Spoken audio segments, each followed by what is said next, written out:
राज्यसभेसाठी भाजपची उमेदवारी अमर साबळे यांना जाहीर झाली आहे। राज्यसभेत यांचे कट्टर समर्थक मानले जातात। पिंपरीमधील भाजपचा दलित चेहरा अशी त्यांची ओळख आहे। विनय सहस्त्रबुद्धेंना डावलून साबळेंना ही उमेदवारी दिली गेली आहे। साबळे यांच्या निवडीनंतर पक्षात आश्चर्य व्यक्त होत आहे। अधिक माहिती घेऊयात आमचे प्रतिनिधी अमित जोशी सध्या आपल्या संपर्कात आहेत। अमित, काय अधिक माहिती आहे? विनय सहस्त्रबुद्धे यांचं नाव काल संध्याकाळपर्यंत नक्की होतं, मात्र आता त्यांचं नाव जाहीर होणार त्याची औपचारिकता बाकी असताना अचानकपणे ही सगळी सूत्र फिरलेली आपल्याला बघायला मिळतात आणि साबळे यांचं नाव पुढे आलेलं आहे। आणि आता साबळे यांचं नाव अनपेक्षितपणे पुढे आलेलं आहे, कारण विनय सहस्त्रबुद्धेनंतर शायना एनसी असतील, राम माधव असतील किंवा आणखी एक दोन नावं असतील, ही नावं चर्चेत होती। साबळे यांचं नाव सुद्धा चर्चेत नव्हतं। त्याच्यामुळे नक्की कुठल्या प्रकारचं राजकारण शेवटच्या क्षणी खेळलं गेलेलं आहे, जातीपातीचं राजकारण यामध्ये उमेदवारीची निवड करताना बघितलं गेलंय का, किंवा नक्की कोणाला शोध देण्यासाठी साबळे यांची निवड केली गेली याची उत्सुकता आहे। अर्थात साबळे हे पुणे परिसरातील असल्यामुळे पवार कुटुंबियांना किंवा राष्ट्रवादीला शोध देण्यासाठी याची निवड केली असं म्हटलं असं असलं तरी एक दलित उमेदवार देताना नक्की यामध्ये अमित अधिक चर्चा करूयात, मात्र त्यापूर्वी स्वतः साबळे आपल्या सोबत आहेत। अमर साबळे, या निर्णयानंतर काय प्रतिक्रिया आपली?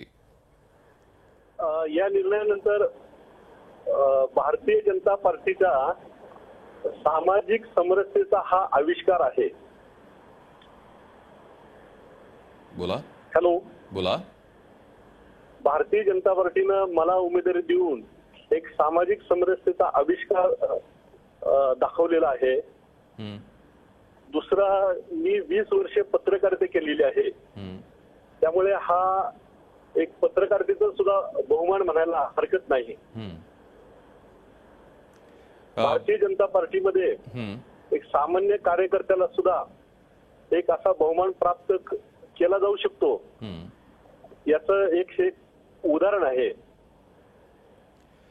कालपर्यंत विनय सहस्त्रबुद्धेंचं नाव चर्चेत होतं, विनय सहस्त्रबुद्धेंच्या नावाची घोषणा होणार असं वाटत होतं, मात्र आज अचानक आपलं नाव पुढे आलंय।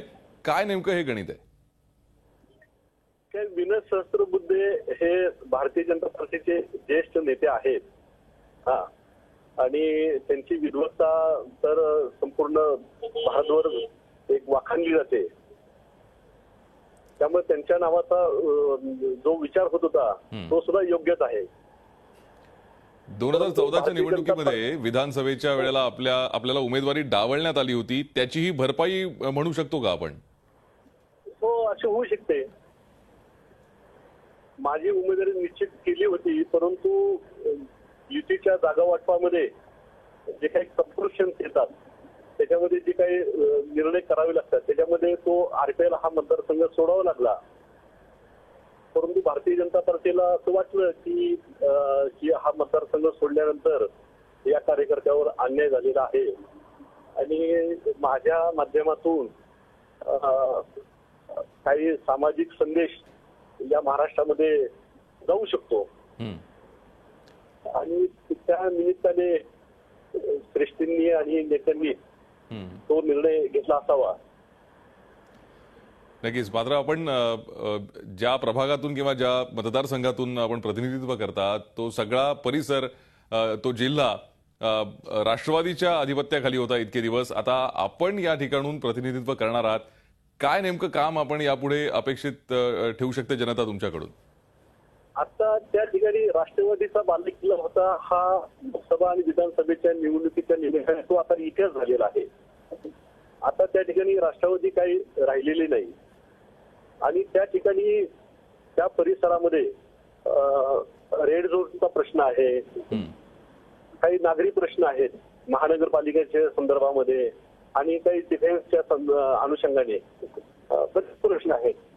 तर ते सगळे प्रश्न लोकसहभागातून आणि आदरणीय पंतप्रधान नरेंद्रभाई मोदी आणि राष्ट्रीय अध्यक्ष अमितभाई शाह यांच्या नेतृत्वाखाली आणि यांच्या मार्गदर्शनाखाली या परिसरातले सर्व प्रश्न सोडवण्याचा मी प्रयत्न करेन। धन्यवाद अमर साबळे, आमच्याशी इतकं सविस्तर बोललात त्याबद्दल आणि पुढच्या वाटचालीसाठी आपल्या शुभेच्छा। त्याचबरोबर अमित, आपलेही धन्यवाद सविस्तर माहिती आम्हाला दिलीत त्याबद्दल। विनय सहस्त्रबुद्धेंना डावलून अमर साबळे यांना भाजपच्या राज्यसभेची उमेदवारी मिळणार आहे। झी 24 तास रहा एक पाऊल पुढे.